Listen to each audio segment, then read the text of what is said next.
السلام علیکم listeners, welcome کرتے ہیں آپ کو چینل میں جس کا نام ہے Urdu audio novel Royal studios 777۔ ہمارے چینل کو سبسکرائب کریں، یہ بالکل فری ہے اور اس سے آپ کو ہماری آنے والی ویڈیوز کی انفارمیشنز ملتی رہیں گی۔ ہمارا گول 2000 سبسکرائبرز کا ہے جو کہ ہم بہت جلدی گول کر دیں گے، اس کے لیے آپ کا بہت بہت شکریہ۔ آج جو ناول میں پڑھنا چاہ رہی ہوں اس کا نام ہے انتقام لال عشق اور اس کی رائٹر ہے پریشے مانور۔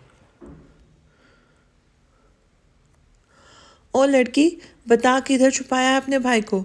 پولیس کانسٹیبل عورت نے اسے دھکا دیا اور کمرے میں گھس گئی۔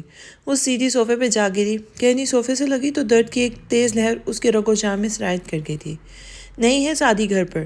کہنی کو دوسرے ہاتھ سے تھامے وہ پیچھے بھاگی تھی۔ او لڑکی، ابھی ہم جا رہے ہیں مگر پھر آئیں گے۔ تیرا بھائی آ گیا تو خود ہی بتا دینا، بچنے والا نہیں ہے وہ۔ پولیس والا انگلی اٹھا کر تنبیہ کرنے لگا۔ وہ ڈری سہمی پیچھے کو ہوئی، بازو ابھی تک درد کر رہا تھا۔ پولیس والے دروازہ دھڑام سے کھولتے چلے گئے تھے۔ اس کی رکی سانس بحال ہوئی تھی۔ وہ گھٹنوں میں سر دیے زمین پر بیٹھ گئی تھی۔ آنسو روانی سے اس کی گالوں سے ہوتے ہوئے گردن کو بھگو رہے تھے۔ دانی بیٹا، دروازہ کیوں کھلا ہوا ہے؟ اس کی ماں جو مارکیٹ گئی ہوئی تھی واپس آنے پر گیٹ کھلا دیکھ کر چونکی تھی، مگر دانی کو یہ روتے دیکھ کر تو ان کی جان ہوا ہوئی تھی۔ دانی، میری بچی، وہ بھاگتی ہوئی اس کے پاس آ بیٹھی تھی۔ اماں، اماں، اماں کو سامنے پا کر وہ اس کے گلے لگی تھی۔ زیادہ رونے کی وجہ سے اس کی ہچکی بندھ گئی تھی۔ ان کے گلے لگ کر اور پھوٹ پھوٹ کر رو دی تھی۔ اماں، وہ پولیس آئی تھی، سادی کو ڈھونڈ رہی تھی، وہ ہچکیوں کے درمیان بولی تھی۔ پھر کیوں آئی تھی؟ سادی تو نہیں ہے یہاں، ان کے اپنے آنسو نکل گئے تھے۔ بتایا تھا اماں، وہ مان ہی نہیں رہے تھے۔ وہ یوں اماں سے چپکی تھی جیسے کوئی الگ کر دے گا ان دونوں کو۔ بس تم چپ کر جاؤ میرا بیٹا، بس۔ وہ اسے تسلی دیتی تھی، چپ کرواتی تھی، مگر وہ خود رو دیتی تھی۔ 3 ماہ سے سادی غائب تھا، اوپر سے پولیس نے ناک میں دم کر رکھا تھا۔ اماں، سادی نے کیوں مارا امان کو؟ آنسو سے لبریز سرخ چہرہ اٹھا کر ماں کو دیکھا تھا۔ اس نے نہیں مارا، میرا بچہ قتل نہیں کر سکتا، اور امان تو دوست تھا اس کا، وہ ایسا کر سکتا ہے؟ وہ پر یقین تھی۔ ساری دنیا قصوروار ٹھہرا دے مگر ایک ماں کا دل کبھی اپنے بیٹے کو قصوروار تسلیم نہیں کرتا۔ اماں، مجھے ڈر لگ رہا ہے۔ واقعی وہ سہمی ہوئی تھی۔ جب پولیس گھر سے ہو کر جاتی تھی وہ ایسے ہی ڈری ڈری سی رہتی تھی۔ میں اساور سے بات کروں گی، وہ میری بات نہیں ٹالے گا، اس سے زیادہ خود کو تسلی دے رہی تھی۔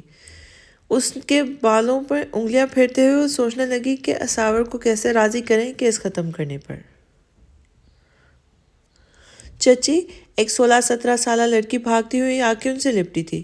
کیا ہوا سومو؟ اس کے حصہ لپٹنے پر وہ مسکرا دی تھی۔ ایک یہی تھی جس سے اس کا دھیان بڑھ جاتا تھا اس گھر میں، ورنہ تو ہر کوئی ان کے خون کا پیاسا بنا پھرتا تھا۔ چچی جان، میری دوستیں آ رہی ہیں کل، تو وہی والا کیک بنا دے جو میں پچھلے مہینے ہاسٹل جاتے ہوئے بنا کر دیا تھا۔ ٹیبل سے سیب اٹھاتے بائٹ لیتے ہوئے بولی تھی۔ کیوں نہیں، ضرور، وہ مسکرائی تھی۔ کٹی ہوئی مرچیں فرائی پین میں ڈھلتے ہوئی شوشو کی آواز آنے لگی تھی۔ ہائے چکس، سامنے سے آتے ہوئے اساور کو دیکھ کے مسکراتے ہوئے ہاتھ ہلایا تھا۔ میری گڑیا گئی نہیں، وہ مسکراتے ہوئے کچن میں چلا آیا تھا۔ دانی نے رخ موڑ کر خود کو کام میں مصروف کر لیا تھا۔ کل شام میں جاؤں گی چکس، وہ چاچو کی جگہ چکس کہتی تھی۔ دانی کے دل کی دھڑکن تیز ہوئی تھی۔ دانین، چائے لے آؤ میرے لیے، وہ کچن سے چلا آیا تھا۔ دانی کی تیز چلتی دھڑکنیں ٹھہری تھی اور پھر معمول پر آ گئی تھی۔ اچھا چچی، آپا نے بلایا تھا نا؟ گئی؟ کچا چبا جائیں گی، جانتی ہیں آپ ان کو۔ سومو سیڑھیاں پھلانگتی ہوئی چلی گئی تھی۔ دانی نے جلدی سے چائے کا پانی چڑھایا تھا۔ کچھ شک نہیں تھا لیٹ ہونے پر وہ شخص چائے اس کے اوپر ہی پھینک دیتا۔ چائے لے کے وہ روم میں داخل ہوئی تھی۔ وہ جینس اور ٹی شرٹ پہنے گاڑی کی چابی پکڑے کہیں جانے کو تیار تھا۔ ایک نظر اسے دیکھا اور پھر ڈریسنگ کے سامنے کھڑا ہو کر اپنے بال بنانے لگا تھا۔ آپ کی چائے، وہ خوفزدہ سی چائے لے کر آئی تھی۔ ڈریسنگ کے سامنے کھڑے کھڑے اس نے چائے پکڑی اور سپ لیا تھا۔ آہ تھو، چائے کا سپ لیتے اسے اچھو لگی تھی۔ چائے بنانی نہیں آتی تو مت بنایا کرو، خالہ لاٹ اٹھاتی ہوں گی، یہاں نہیں چلے گی یہ تباہی۔ وہ غصے سے اس کی طرف مڑا تھا۔ کپ ابھی بھی اس کے ہاتھ میں تھا۔ وہ سہمی سی پیچھے کھسکی تھی۔ میں نے تو صحیح بنائی تھی، اس کا لہجہ کانپ رہا تھا، چہرے سے خوف واضح تھا۔ صبح بنائی ہے؟ صبح؟ ہاں، یہ لو، پیو پیو۔ وہ چائے لے کر اس کی طرف بڑھا تھا، زبردستی کپ اس کے منہ سے لگایا تھا۔ چائے جھلک کر اس کی ٹھوڑی کو جلا گئی۔ پیو نا، خود پیو۔ وہ لمبے لمبے ڈگ بھرتا کمرے سے نکل گیا تھا۔